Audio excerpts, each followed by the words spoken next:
할렐루야. 오늘도 예배하러 오신 여러분 주님의 이름으로 축복하고 축복합니다. 여러분 이 자리에 앉아있는 이유가 무엇입니까?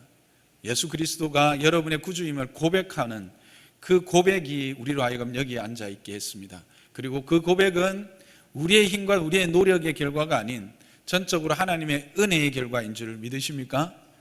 그렇습니다. 우리는 이것을 고백하고 하나님 앞에 이 은혜에 대한 찬송을 올려드리기도 합니다. 나의 힘과 나의 노력이 아닌 오직 하나님의 은혜의 결과로 주어진 것이기 때문에 우리는 하나님을 찬양한다고 하지만 때로는 우리 생각은 아니지, 그래도 내가 결단했고 내가 예수님을 맞이했고 내가 예수님을 고백해서 내가 이 자리에 있는 것이고 내가 이제 하나님의 나라 갈 수 있는 것이다, 그렇게 생각할 때가 많이 있습니다. 여러분 그렇죠? 근데 오늘 이 본문 우리가 읽었던 이 사마리아 수가성 사마리아 여인을 만나시는 예수님의 이 본문은 여러 가지 영감을 주는 다양한 해석들로 우리가 은혜를 누릴 수 있지만 특별히 오늘은 그 중에서도 이 어떻게 우리에게 하나님의 은혜가 허락되어지고 누려지게 되었는가, 즉 우리가 어떻게 이 구원의 여정에 함께 참여하게 되었는가, 그래서 빛이신 그분이 우리에게 어떻게 왔고 또 그 빛이 우리에게 어떻게 비추어졌으며 우리는 그 빛에 대해서 어떻게 반응했던가, 그럼에도 하나님은 우리를 어떻게 대우하셔서 여기까지 인도하셨는가를 아주 잘 보여주는 그런 본문이기도 합니다. 그래서 오늘은 이 시각에서 이 관점에서 우리를 위해서 오신 그 구체적으로 요한복음이 예수 그리스도를 믿는 믿음, 그 믿음으로 영생을 얻게 하는 것이 이 목적이라고 했지 않습니까? 그 목적에 맞게 어떻게 해서 이 구원이 우리에게까지 오게 되었는지를 다시 한번 되짚어 보면서 우리가 받은 은혜를 더욱더 공고히 하고 그 은혜에 대한 찬양을 올려드리는, 또 아직까지 이 예수 그리스도를 온전히 주로 고백하지 못한 자들은 지금 내가 어느 단계에 있는지를 점검해보고 그 점검한 단계에서 한 걸음 더 나가서 하나님의 온전한 은혜 안에 들어갈 수 있는 그런 시간이 되기를 주님의 이름으로 축복합니다. 오늘 본문은 3절은 예수님께서 이제 유대를 떠나서 다시 갈릴리로 가시는 길이라고 말하고 있습니다. 우리가 앞에 살펴본 대로 예수님이 6월절에 이제 예루살렘에 올라오셨고 성전을 깨끗게 하시고 니고데모를 만나서 이 거듭남 중생에 대하여 가르치시고 하나님이 우리를 얼마나 사랑했는지를 구체적으로 말씀해 주셨습니다. 그와 같은 사역을 하시다가 이제는 다시 갈릴리로 가게 되신 것이죠. 근데 갈릴리로 가는데 오늘은 4절은 그 갈릴리 가는 길을 사마리아를 통과하여야 하는지라라는 말로 표현하고 있습니다. 그냥 사마리아를 통해서 갔다 이렇게 표현할 수도 있는데 왜 이렇게 사마리아를 통과하여야 하겠는지라 이렇게 말씀했을까요? 여기서 여러분 무엇이 느껴지십니까? 예수님의 의지가 느껴지시죠? 반드시 사마리아를 통하여 갈 것이다 라고 하는 하나님의 의지, 예수 그리스도의 의지를 우리는 발견하게 됩니다. 왜 그러면 굳이 성경은 또 예수님은 그렇게 의지를 발동해서 그 길을 가셨는가 하는 의문이 듭니다. 그냥 길이니까 갔다, 그냥 갈릴리로 갔다 그렇게 표현할 수도 있는데 왜 굳이 사마리아를 통과하여야 하겠는지라라는 이 의지를 표현하고 계신가 하는 것입니다. 그것은 바로 이 만날 한 여인이 있기 때문에 그랬습니다. 이것은 그 한 여인뿐만 아니라 또 이 사마리아 지역이라고 하는 특수한 지역에 대한 하나님의 은혜가 미칠 것에 대한 말씀이기도 합니다. 우리가 아는 것처럼 이 사마리아 지역은 북이스라엘이었습니다. 그래서 아수르에 의해서 점령됨으로 말미암아 이 아수르가 혼합 정책을 씁니다. 이스라엘 북이스라엘 사람들을 자기들이 점령한 땅으로 흩어버리고 자기들이 점령한 땅에 있던 이방인들을 그 북이스라엘인 사마리아 지역으로 옮겨서 이들을 혼합시켜버립니다. 혈육을 혼합시켜버리고 혈통을 혼합시켜버리고 종교를 혼합시켜버립니다. 그래서 죄송한 표현이지만 잡종을 만들어버리는 겁니다. 정체성을 잃어버리게 만드는 겁니다.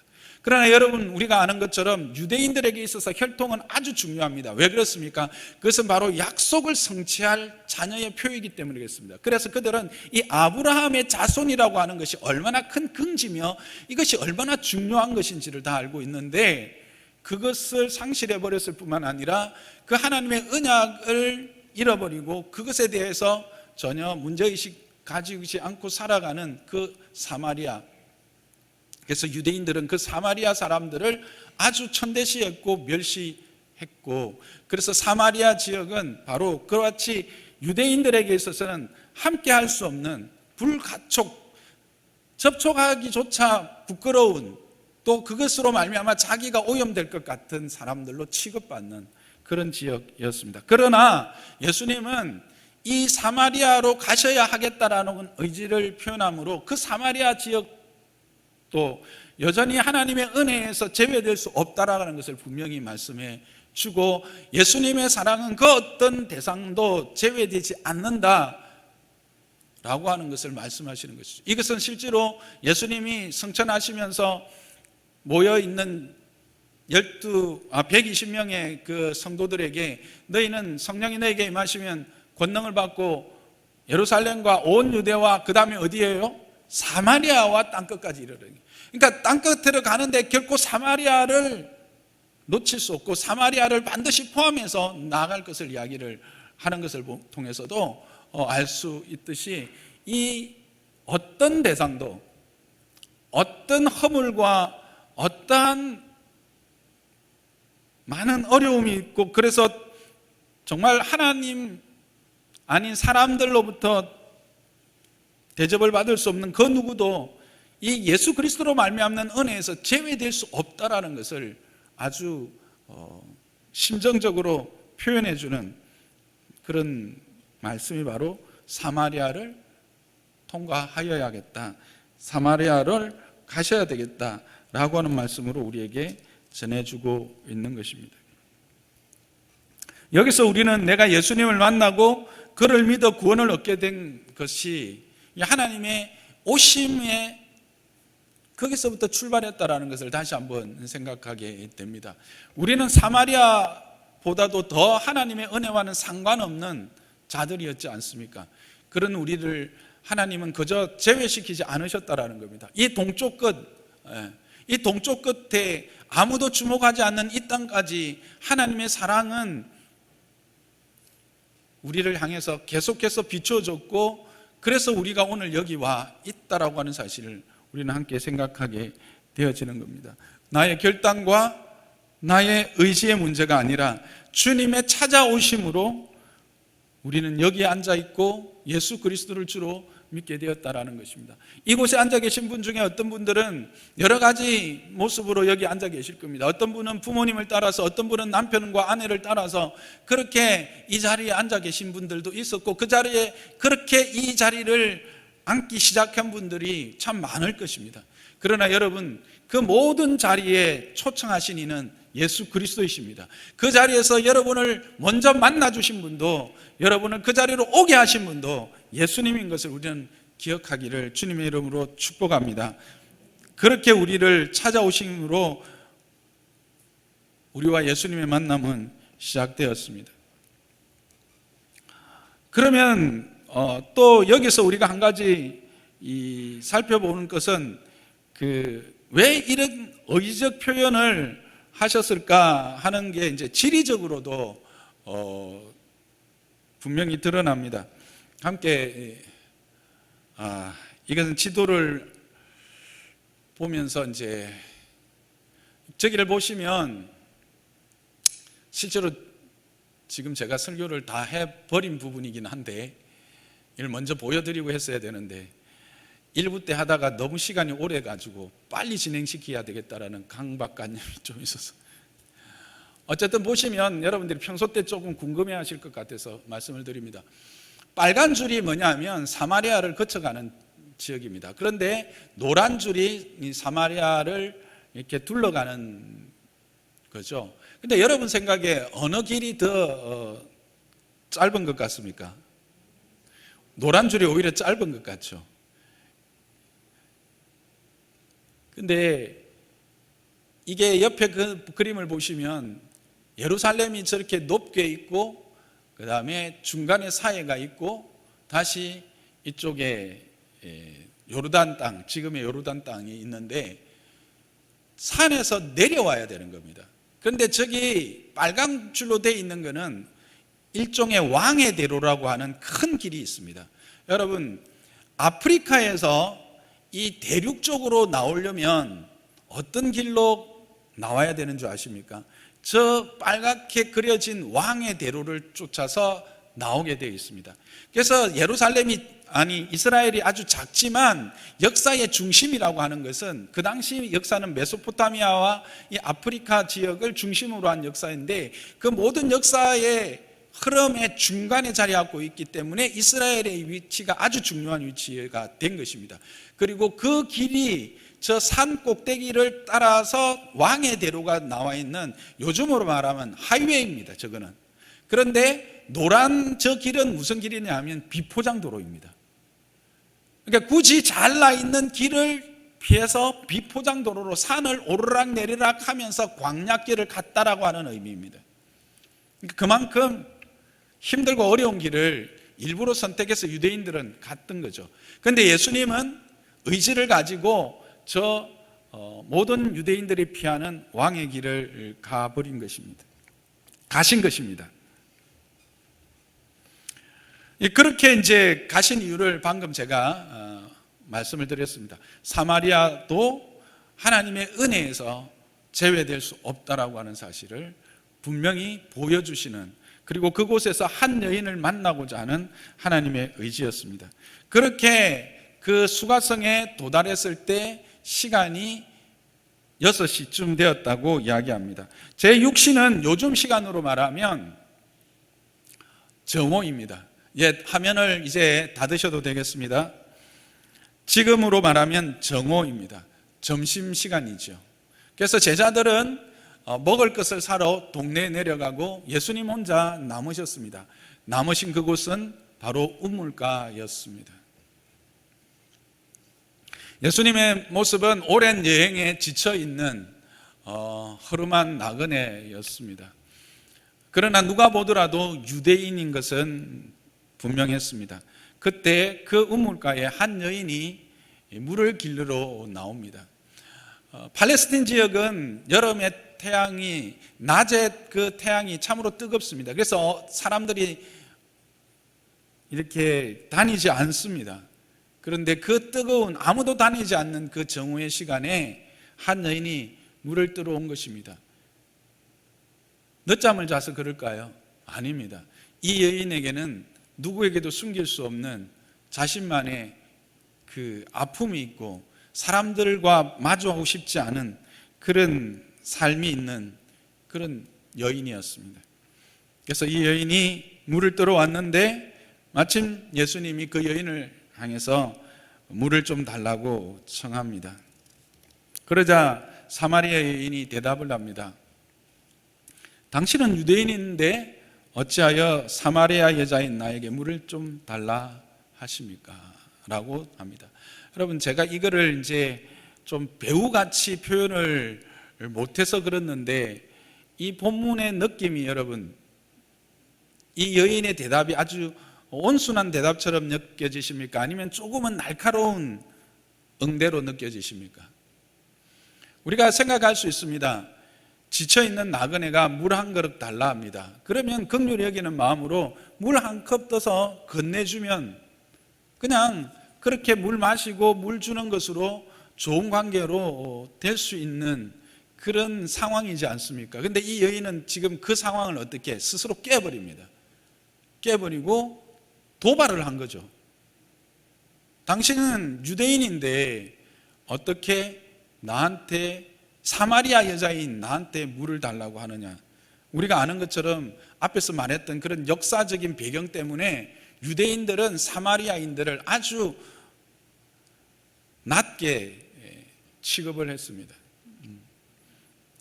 유대인들이 그 혐오하는 동물 중에 돼지도 있지만 개도 있습니다. 그래서 실제로 개 취급을 한 것이 사마리아 여인들입니다. 사마리아인들입니다. 그러니까 사마리아인의 위치에서는 아무것도 한 것 없는데, 자기가 뭐 유대인에게 뭘 해를 끼치거나 한 것도 없는데 그런 취급을 받으니까 늘 그 안에 뭐가 있겠습니까? 분노가 있었던 것이죠. 그리고 이 여인은 특히나 더 마음에 쌓인 것이 많았던 것 같습니다. 그래서 제 느낌인데, 오늘 잘 됐다, 내가 평소 때 가지고 있던 거 한번 당해봐라, 지금 그런 느낌, 저는 그렇게 느껴집니다. 도발을 한 것입니다. 여러분, 이 모습에서 우리의 모습도 보이지 않습니까? 여러분이 처음에 예수님에 대해서 소개받았을 때, 여러분이 예수님에 대해서 또 교회에 대해서 소개를 받았을 때, 누군가 여러분에게 다가가서 예수 믿으십니까? 예수 믿음이 너무 좋습니다라고 소개했을 때 여러분의 반응은 어땠나요? 교회에 대해서 여러분이 해를 입은 적이 있습니까? 예수님 때문에 여러분들이 뭐 손해본 게 있습니까? 그랬는데 세상은 어떻습니까? 또 여러분들 어땠습니까? 함부로 대하고 도전적으로 응대하지 않았습니까? 이 여인처럼 뭔가를 요구하는 것처럼 생각하고 귀찮게 취급해버리는 그런 모습들이 분명히 있었을 것입니다. 말은 그 사람의 상태를 표현해 주는 거죠. 어쨌든 이 여인은 그렇게 날카롭게 예수님을 응대했습니다. 그러나 예수님은 그 여인을 알기 때문에 그 여인에게, 비록 그 여인이 이해하지는 못하지만 아주 중요한 말을 전합니다. 하나님의 선물과 물 좀 달라 하는 이가 누군지 내가 알았더라면 네가 그에게 요구했을 것이고 그가 너에게 생수를 주었을 것이다 라고 말씀하십니다. 이 말씀은 무슨 뜻이 담겨 있습니까? 네가 지금 나한테 그렇게 도발하고 도전적으로 말하지만 너는 참 무지하구나. 너는 하나님의 선물이 뭔지도 모르고 또 내가 그 하나님의 선물을 대해서 어떻게 행하는, 내가 그 선물을 줄 수 있는 자인지도 너는 모르는구나 라고 하는 긍휼히 여기는 마음을 표현한 것입니다. 그러면서 네가 그 하나님의 선물에 대하여 바로 알았더라면, 그리고 내가 그 하나님의 선물을 줄 수 있는 능력 있는 자랑, 구원자라고 하는 사실을 네가 알았더라면 네가 그것을 내한테 구했을 것이고 나는 그것을 너에게 주었을 것이다 라고 말씀하고 계시는 것입니다. 이 여인은 이 역사적인 오랜 반목과 갈등의 역사를, 그로 말미암아 생긴 미움을 계속해서 전쟁으로 계속 이끌어가려고 했지만 예수님은 어떻습니까? 하나님의 선물이라고 하는 이 참으로 아름답고 복된 것을 가지고 그 여인에게 다가갔던 것입니다. 그렇게 예수님이 우리에게 오셨습니다. 우리가 그렇게 하나님에 대하여 생각지도 않고 구원에 대하여 아무런 관심이 없는 그때에 예수님은 그 놀라운 하나님의 선물을 가지고 우리에게 찾아오시고 우리에게 그 선물을 주시겠다고 말씀하셨던 것입니다. 그 주시겠다고 하는 그 선물, 그것이 뭐라고 말하고 있습니까?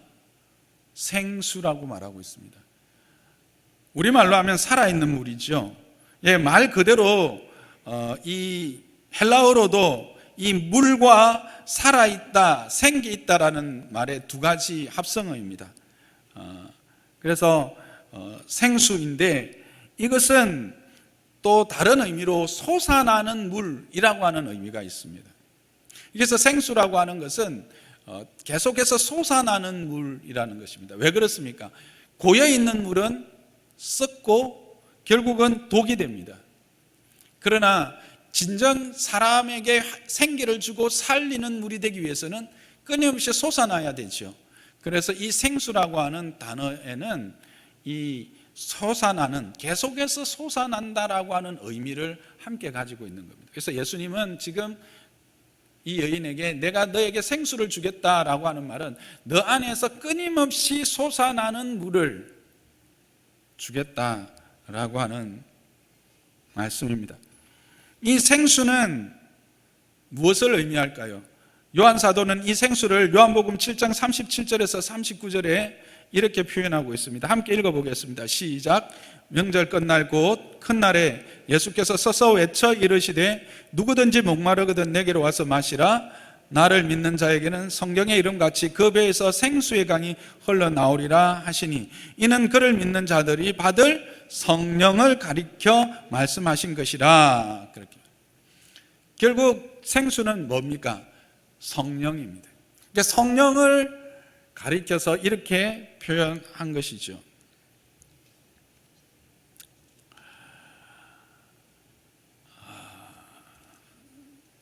정말 이 예수님은 아직까지 예수님의 존재도 알지 못하고 그 선물조차도 알지 못하는 이 여인이지만 이 여인에게 이 성령을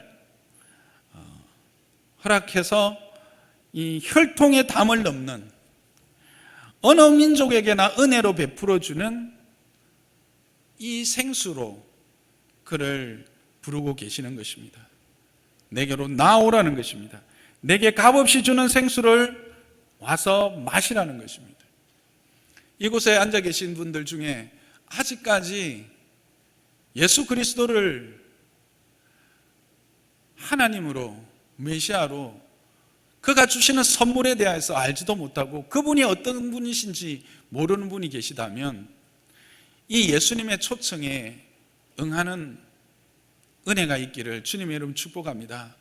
단지 여기 모여있는 분뿐만 아니라 이 영상을 통해서 말씀을 듣는 모든 분들에게도 이 초청에 응하여서 이 영원토록 솟아나는 이 성령으로 말미암아 우리의 심령을 새롭게 하는 이 은혜의 초청에 응답하는, 기쁨으로 순종으로 응답하는 자들이 되기를 주님의 이름으로 부탁합니다.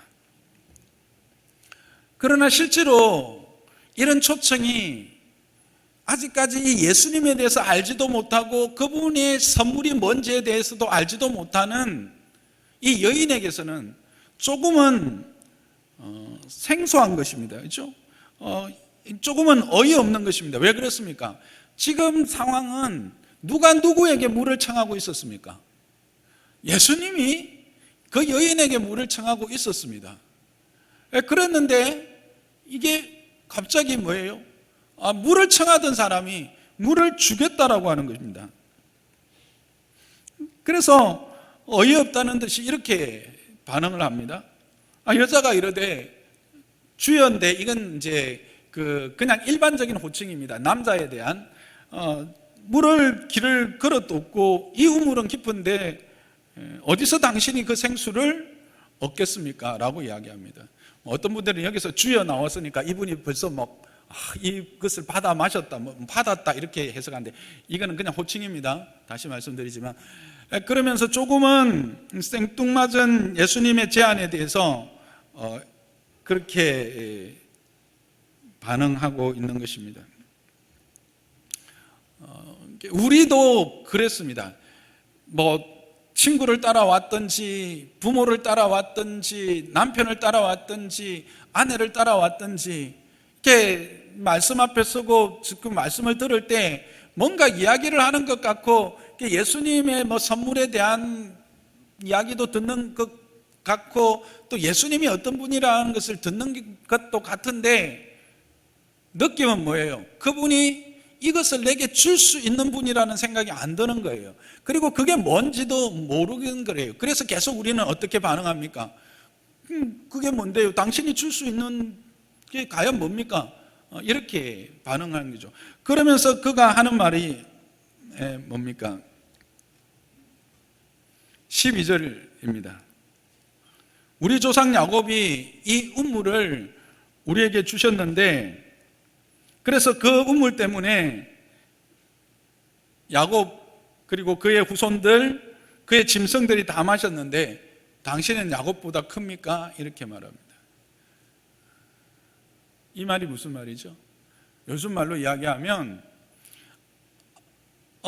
내가 우리 회사가 나한테 월급을 줘서 내가 그 월급 때문에 나도 먹고 살았고 내 자녀들도 먹고 살았고 또 내 옆에 있는 친척들도 이런저런 도움을 받았는데 당신이 우리 회사 사장님보다 더 나를 잘 먹여 살릴 수 있습니까? 이런 거예요. 그러니까 당신이 베푸는 은혜가 이 야곱으로부터 나온, 야곱을 통해서 허락되어진 은혜보다 더 큰 은혜를 주실 수 있습니까? 그런 것이죠. 우리는 늘 세상과 하나님을 비교합니다. 세상이 주는 것과 하나님이 주는 것, 그 사이에서 머뭇거립니다. 그래서 어느 편에 서는 것이 내가 더 유익한가를 재는 믿음의 상태, 그런 상태에 지금 계신 분들도 있을 거예요. 하나님이 어떤 분인지는 대충은 좀 들어서 알 것 같기도 한데 또 세상을 보니까 세상이 주는 것이 더 눈에도 확실하게 보이고 손에도 확실하게 잡히는 거죠.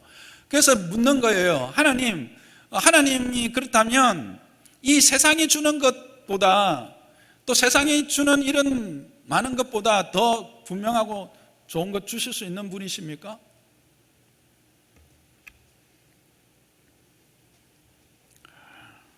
그때 예수님이 어떻게 대답하십니까? 13절과 14절입니다. 우리가 함께 읽어볼까요? 시작.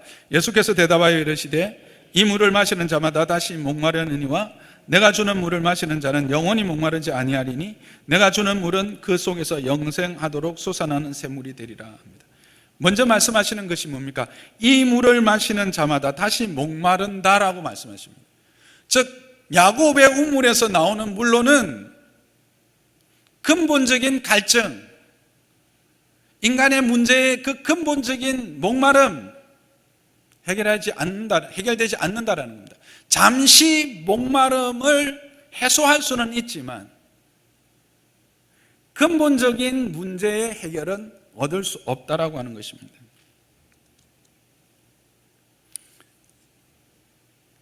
그러나 예수님이 주시는 물은 어떻다고요? 영원히 목마르지 아니한다라는 것입니다. 한 번 마시는 것으로 충분하다라는 것입니다. 한 번 마시는 것으로 어떤 영혼의 갈증도 해결되어지고 또 그렇게 해결할 수 있도록 풍성하면서도 완전한 생수라고 말씀하고 있는 것입니다. 다른 어떤 것을 보충할 필요가 없는, 왜 이 생수는 다시 마실 필요가 없다고요? 내 속에서 영생하도록 솟아나는 샘물이 되기 때문에 그렇습니다. 바깥이 아닙니다. 세상이 아닙니다. 내 안에서 영생토록 솟아나는 샘물이 되기 때문에 그렇습니다. 이것을 비유하자면 에덴에서 흘러나와 내 강이 되어지고 그 온 땅을 적셔서 그 온 땅으로 하여금 솟게 했던 물과 같은 그 근원이요. 또 여러분이 에스겔서를 보면 에스겔의 성전에서 내문에서 물이 흘러서 발목까지 차다가 그 다음에 어디 됩니까? 무릎 차다가 그 다음에 허리가 차고 그 다음에 키를 넘어버리고, 그리고 그것이 흘러 넘쳐서 어떻게 됩니까? 온 대지를 적시는데 그것들이 흘러가면서 적시는 대지들마다 거기에서 뭐가 생명이 솟아납니다.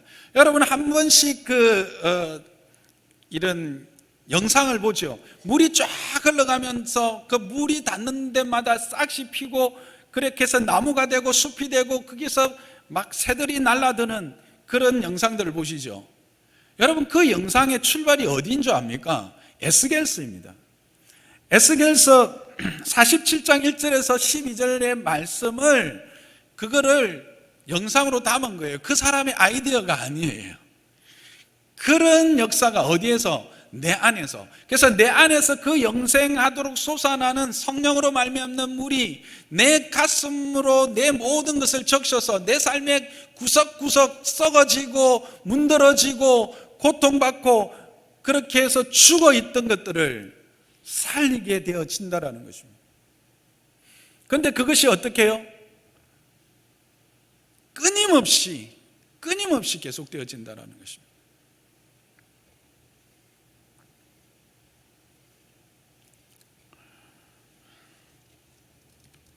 그래서 이것은 바로 야곱이 베푼 이 우물물보다, 이 생수보다 더 온전한 것이라고 말하고 있는 것입니다.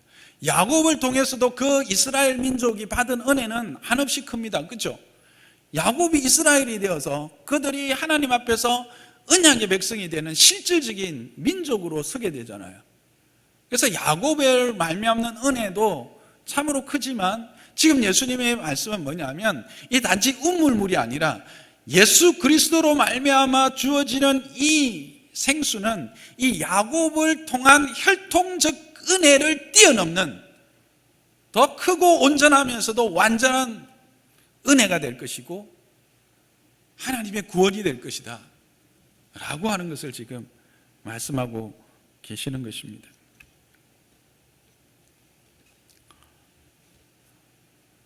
조금 전 물 한 모금을 달라고 하는 그 나그네를 좀 평소에 쌓인 것들, 그 유대인에게 홀대받던 그 감정 때문에 그렇게 매정하게 거절한 이 여인.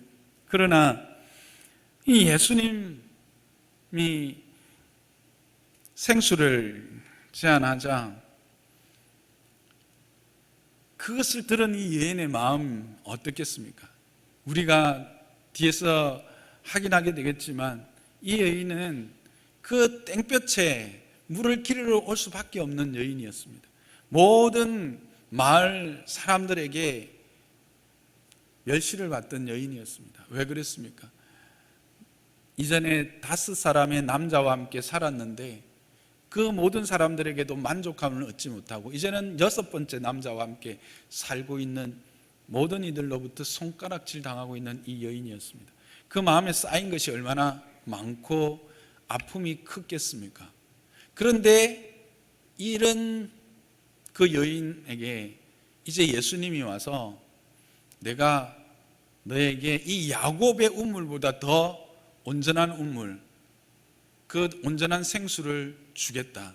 그래서 야곱을 통해서 누렸던 은혜보다 더 크고 온전한 은혜를 누리게 하겠다라는 이야기를 들었을 때 이 여인은 마음에 흡족함을, 그래서 실질적인 이제 변화를 보여주게 됩니다.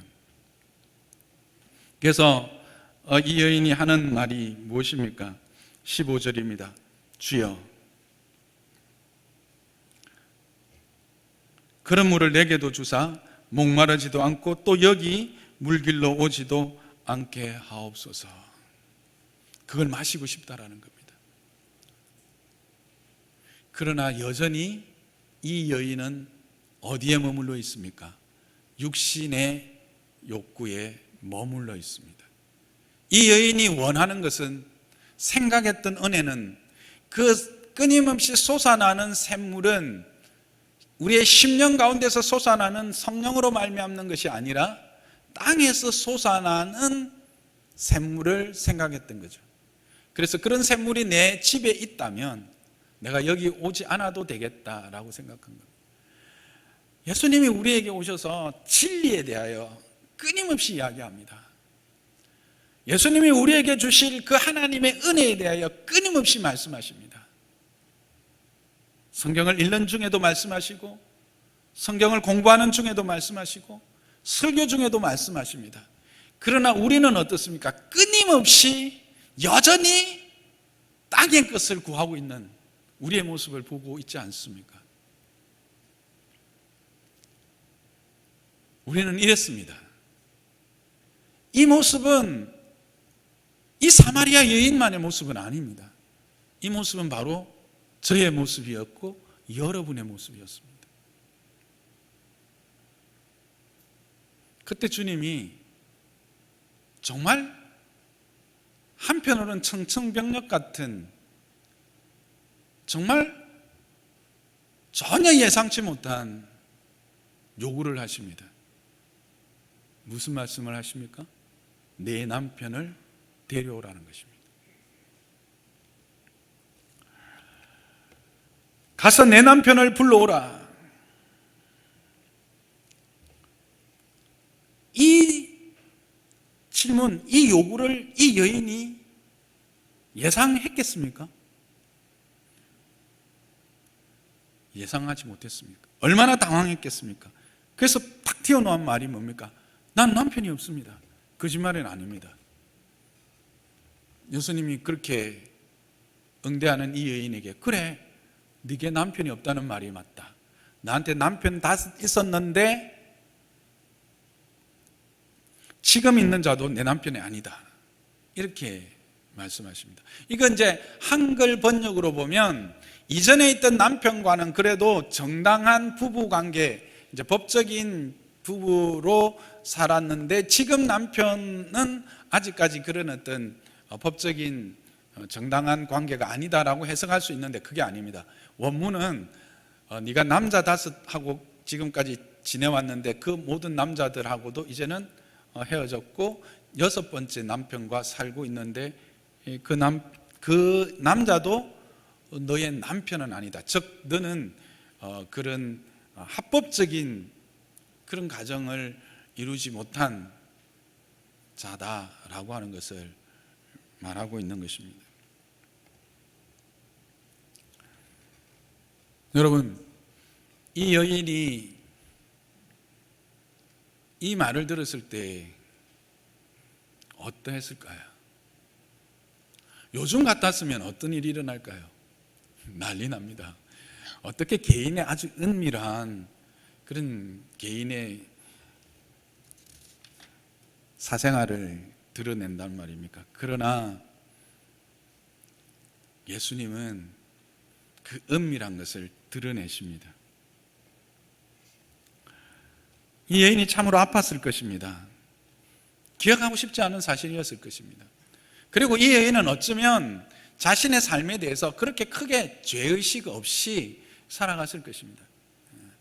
우리는 이 여인을 손가락질을 하고 죄라고 분명히 드러나는 것처럼 말하지만 우리도 그랬지 않습니까? 우리도 실제로 죄 안에 살면서 세상이 하는 것처럼 동일하게 속이고 속고, 그래서 내 주머니를 조금 더 채울 것을 위해서 그렇게 살아왔던 우리들입니다. 그러면서 합리화했고 그렇게 세상에 대해서 이야기하면서 살아왔던 우리들입니다.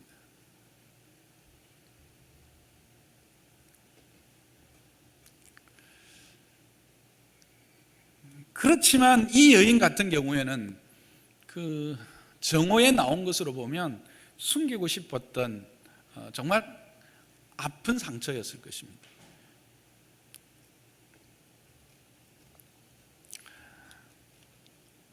우리는 생각할 수 있습니다.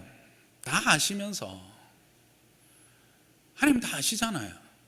그 여인이 없다고 했는데 그 없다고 한 것까지 받으면서 그 안에 있는 실질적인 것들을 딱 말씀하시거든요.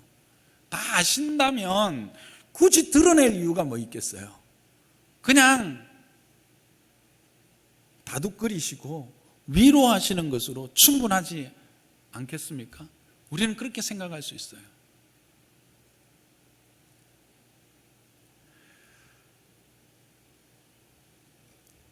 왜 그랬었을까?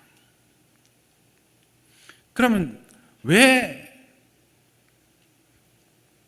예수님은 그것을 드러내셨을까 하는 겁니다. 그녀가 원하는 영원히 목마르지 않고 끊임없이 솟아나는 이 샘물을 마시기 위해서는 그 샘물의 권원을 막고 있는 그 말뚝을 뽑아내버려야 되기 때문에 그렇습니다. 그 말뚝이 박혀있는 이상은 그 샘물이 솟아나올 수가 없기 때문에 그렇습니다. 그 말뚝이 뭡니까? 그게 바로 죄라는 것입니다. 이 죄의 문제를 해결하지 않고는 이게 하나님께로부터 흘러가는 이 생명의 물, 성령으로 말미암아 영원토록 솟아나는 샘물을 마실 수가 없어요. 솟아나게 할 수가 없어요.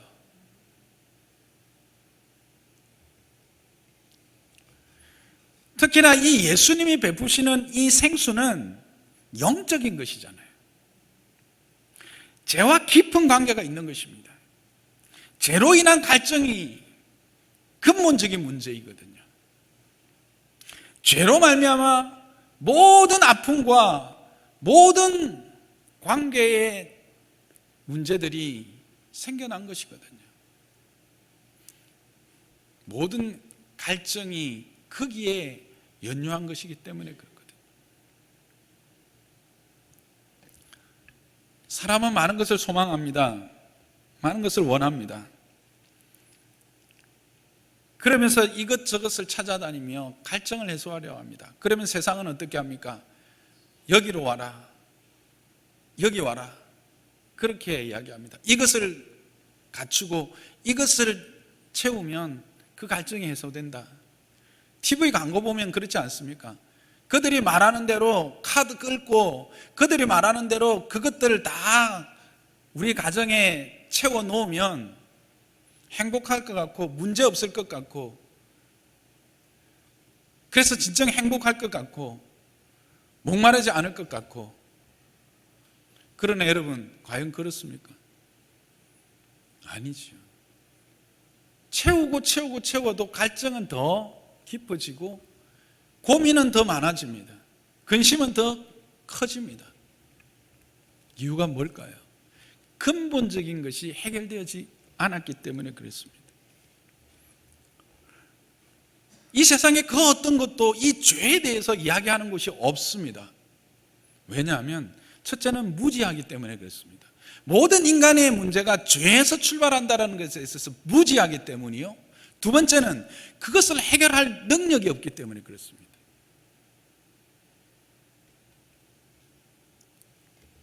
그래서 근본적인 처방이 없이 주변만 맴돌다 보니 근본적인 해결이 안 되는 거예요. 이것을 이야기할 수 있는 유일한 매체가 어디입니까? 교회입니다.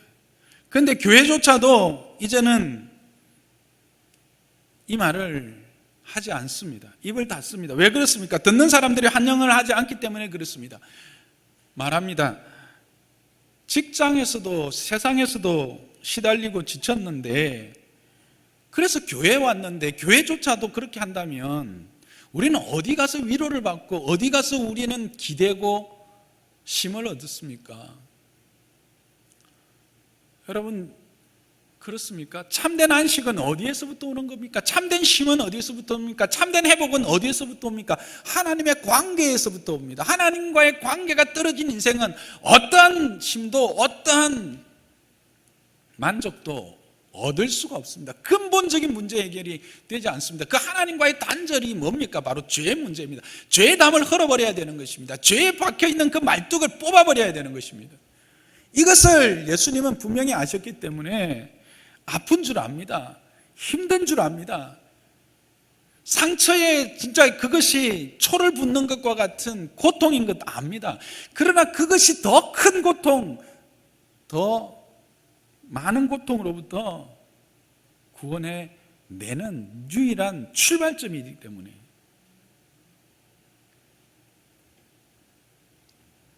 누가 뭐래도 우리 인생의 가장 근본적인 문제는 죄로 인한 갈증인 것을, 영혼의 목마름인 것을 예수님은 아시기 때문에 그렇게 드러내신 것입니다. 예수님이 아무런 대책 없이 그냥 죄만 지적하신 것입니까? 아닙니다. 예수님은 분명히 먼저 말씀하셨습니다. 뭐라고 말씀하십니까? 이 물을 마시는 자마다 목마르거니와 내가 주는 물은 결코 목마르지 않을 것이다 말씀하시는 것입니다. 내가 주는 물은 그 속에서 영생토록 솟아나는 생수가 될 것이다. 그것을 미리 말씀하시고 그 말씀하신 것을 받아 누리게 하기 위해서 그 말뚝을 제거할 것을 요구하고 계시는 것입니다. 예수님은 그것을 치유하실 능력이 있으시고 그것을 해결하실 수 있는 능력이 있는 분인 것을 말씀하시는 것입니다. 이 말씀은 이제 내게로 와서 이 생수를 마시라는 것입니다. 내게로 와서 이 생수를 구하라고 하는 것입니다. 우리를 아프게 하는 것이 아닙니다. 우리를 힘들게 하는 것이 아닙니다.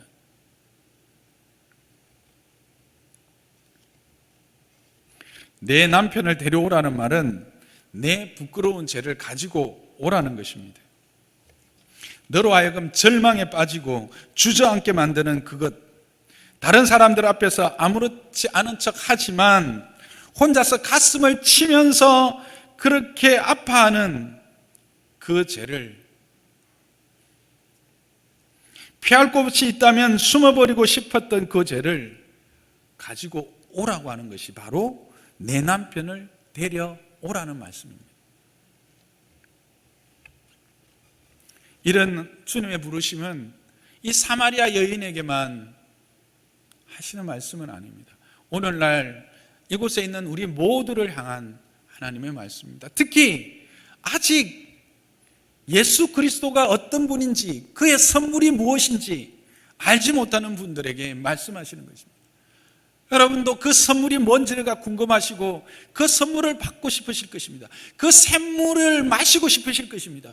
그렇다면 여러분에게 있는 남편을 예수님에게 데리고 와야 합니다. 여러분 안에 있는, 여러분만 가지고 있는 그 은밀한 죄, 하나님과 여러분 사이를 막고 있는 그 높은 담의 죄, 그것을 예수님에게 가지고 와야 합니다. 그럴 때 여러분은 그 샘물을 마시게 될 것입니다. 그게 예수님의 약속입니다. 예수님은 그렇게 하실 수 있는 분입니다. 그렇게 하시기 위해서 이 땅에 오신 분입니다. 그렇게 하시기 위해서 하나님의 사랑으로 이 땅에 오신 분입니다.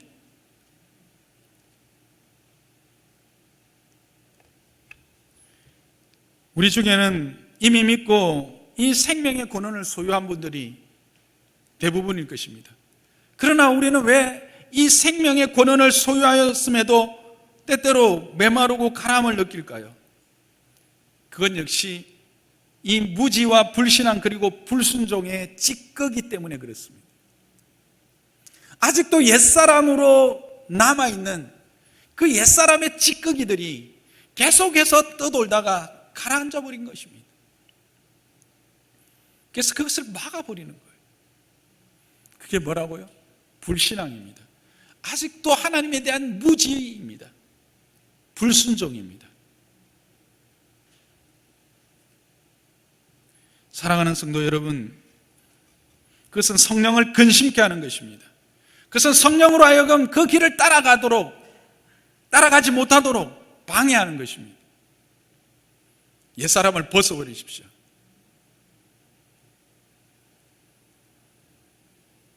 불순종을, 불신앙을, 무지를 떨쳐버리시기 바랍니다.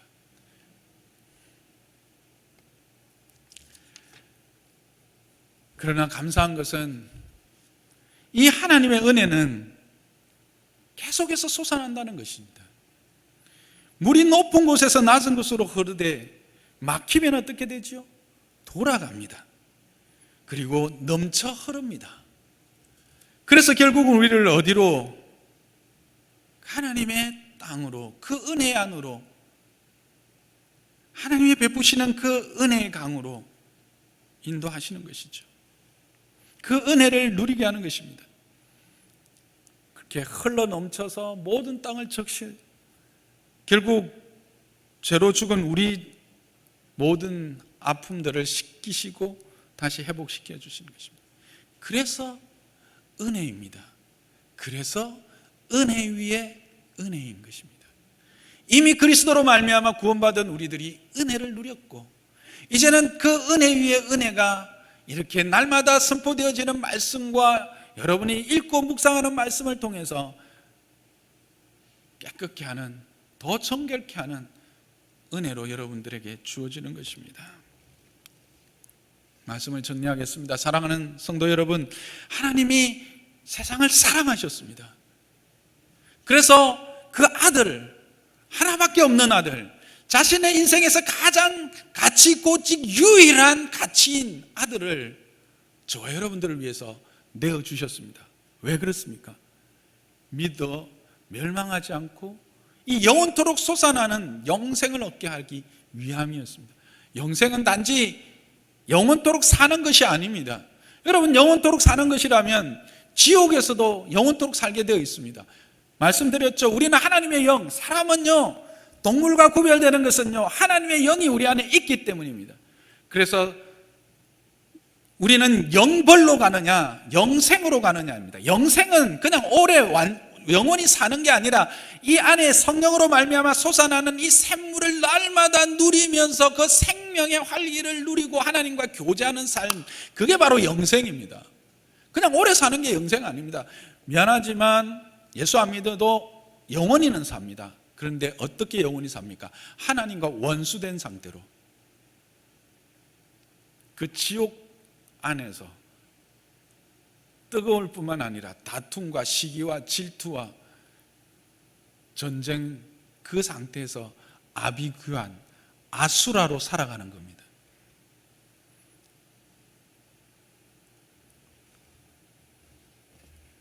여러분, 우리로 하여금 그와 같은 아수라의 삶이 아니라 하나님과,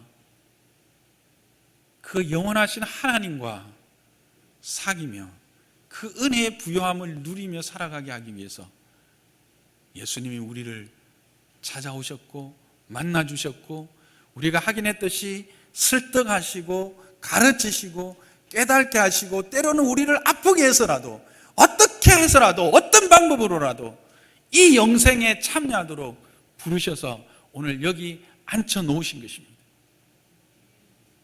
이 은혜를 잊지 않고 감사하시고 이 은혜 위에 은혜를 사모하면서 누리는 올 한 해가, 아니 우리의 평생의 삶이 되기를 주님의 이름으로 축복합니다.